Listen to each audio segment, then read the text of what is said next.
অবশ্যই। এখানে কি সিংহ এবং খরগোশ কি গল্পের একটি জনপ্রিয় সংস্করণ, একটি ঐতিহ্যবাহী উপকথা যার নীতিবাক্য রয়েছে সিংহ এবং খরগোশ। একসময় এক ঘন জঙ্গলে এক শক্তিশালী সিংহ বাস করত যে নিজেকে জঙ্গলের রাজা বলে ঘোষণা করত। প্রতিদিন সে অনেক প্রাণী শিকার করত এবং হত্যা করত, যা তার প্রয়োজনের চেয়েও অনেক বেশি ছিল। ভীতসন্ত্রস্ত প্রাণীরা তার সাথে একটি চুক্তি করার সিদ্ধান্ত নিল। তারা বলল, মহারাজ, আপনি প্রতিদিন আমাদের শিকার করার পরিবর্তে আমরা আপনাকে প্রতিদিন একটি করে প্রাণী খাবার হিসেবে পাঠাব।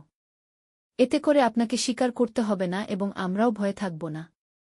সিংহ পরিকল্পনা রাজি হয়ে গেল। প্রতিদিন একটি প্রাণী সিংহের কাছে পাঠানো হতো। একদিন একটি চালাক খরগোশের পালা ছিল। খরগোশ সিংহের কাছে তাড়াহুড়ো করেনি, বরং সে তার সময় নিয়েছিল এবং Hey দেরিতে there. পৌঁছেছিল। Subscribe to my সিংহটি channel রেগে গেল।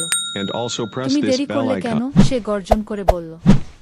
খরগোশ শান্তভাবে উত্তর দিল, হে পরাক্রমশালী রাজা, আমি আরেকটি খরগোশ নিয়ে আসছিলাম, কিন্তু পথে আমাদের থামালো আরেকটি সিংহ যে নিজেকে বনের রাজা বলে দাবি করেছিল। সে আমার বন্ধুকে ধরে ফেল এবং বলল যে সে আমাদের দুজনকেই খেয়ে ফেলবে। সিংহের অহংকারে আঘাত লাগল। সে বলল, আমাকে এই অন্য সিংহের কাছে নিয়ে যাও।